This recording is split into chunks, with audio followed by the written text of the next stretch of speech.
Hello everybody, quick video here about watering. I have reached a point that every fig variety, I'm going to do a tour soon, all the progress of my figs and varieties I'm growing here. But this video is very quickly to talk about watering. Okay, all my trees are looking great, growing nicely, but if you go down here, you start to see problems. You start to see this. This is like underwatering. This was right around here. Verde Bordeaux here dropped a lot of leaves, yellowing veins, squishy brebas. So this video is really about watering. You have to water your trees if they get this big to maintain out that vigor, out that fig, all those 100, 150 figs you're growing such small pots. They're going to need water every day at this point, especially in the growing season. You're going to need to water your figs and trees every day. When it's summer, when you have that amount of growth, I water them till their drain holes start draining. Their drain holes are pouring water. That's when I stop. That's when I know the trees have been fully watered. Okay. But you have to, because if you let your figs very much like the containers like to start to really dry up, what's going to happen if you want hand water is the top of the soil is going to get hydrophobic, and when you're going to water it, this water is going to find the low resistance path and it's just going to drain all out. Okay, so not letting them dry is one of the best things. Okay, do not let your tree dry out.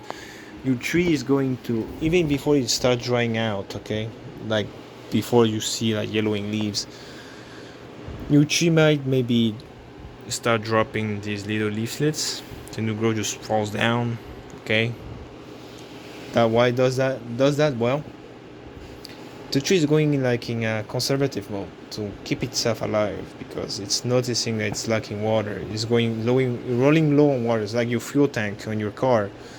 When you start having like 1/5 of your tank, you're not gassing your car as fast as much because, well, you want to keep your fuel to go further, with your car before you refuel again. Well, that's what your trees are pretty much doing too, because they know if they keep going at the rate they were growing, and they know that the water is getting low, what's going to happen? Well, they're going to kill themselves.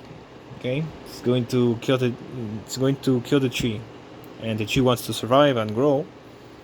It's going to try to preserve itself the longest as possible. Okay, when you start seeing this, that's the second level. That, well, I'm running very low on water, but I have water here and nutrients here, so I can pull the nutrients temporarily from here, so I can feed the top, so I can keep doing what I'm doing. And then if you still don't water your trees, what's going to happen? Well, what's going to happen is the whole tree is going to wilt. The whole tree is going to wilt. Okay, it does this more in greenhouses indoors. When it wilts outside, well, the whole tree wilts pretty much, because, well, it's not the same conditions as outside when you're inside, because the heat is pretty much on top and the light's on top. There's not much light at the bottom, so the tree is going to say, hey, I need the light here so I can recycle these leaves, and without wilting the whole thing, I can survive, I can keep going.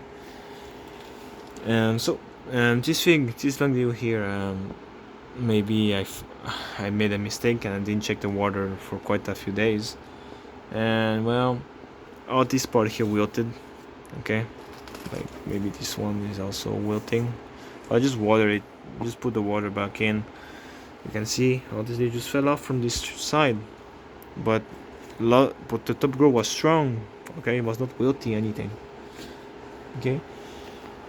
Another thing I want to talk about is, people say X branch, outer branches need X amount of light, X amount of heat to set fruit buds, and I have been saying this for quite a few videos that is not the case. At least I don't believe on that, because well, for the 2-3 years I've been doing this, to grow a lot of the growth that are not getting light, well, it's fruiting anyway. You can see here I have long diut, I have no fruits on every node. What's on every node? Same here. This is not getting any light, okay? It's shaded. It's shaded by everything. I have 3 figs here. Same for this Violet de Bordeaux branch here. I have 7 figs here on every node. Figs on every node. Okay? So that pretty much tells, and I'm not making this up, so when I say that I don't believe on that, is because, well, I have the proof here, I have the proof here, and I have the proof here again. Okay, even here. See this thing here? I'm going to cut these obviously at the end of the season, but not right now, because I'm cutting. What's the point of cutting these figs out? I'm going to lose them. It's going to be like 7 big figs at the end of the season. Why should I cut them? Oh, it's growing the wrong way, yeah, but at the end of the season I cut that, not right now. Right now every new growth you get is potentially new figs on every node. Okay, so do not cut your figs. For example, here, this branch is looking sick, it's not growing nice. A lot of people are going to say, cut it off. Well, if it's fruiting for me, maybe at the end of the season I can trim it back some or whatever, like. But not right now. It's not the time to do that. Okay. So yeah, that was pretty much what I wanted to talk about watering. Yeah. So thank you everybody for watching. I will do another video soon about all my figs, how they doing, and what varieties I'm growing, like I said. So yeah, thank you everybody for watching, and I will see you in my next video. Bye bye.